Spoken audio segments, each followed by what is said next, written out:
আজকের গল্প অপুর বিড়াল।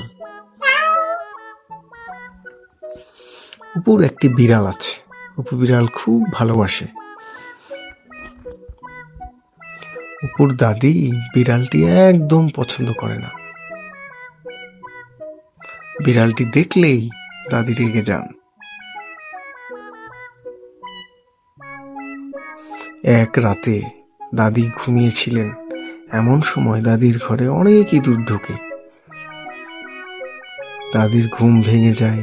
দাদি কি করবেন বুঝতে পারছেন না। এমন সময় অপুর বিড়াল দাদির ঘরে উকি দেয়।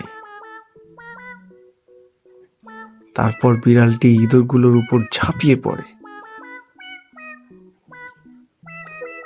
বিড়ালের ভয়ে ইঁদুরগুলো সব ছোটাছুটি শুরু করে। সময় পড়ি করে ইঁদুরগুলো পালালো।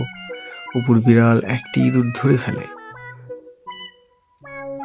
তা দেখে দাদি খুব খুশি হলেন। দাদি এখন অপুর বিড়ালকে খুব ভালোবাসেন। সবাইকে ধন্যবাদ।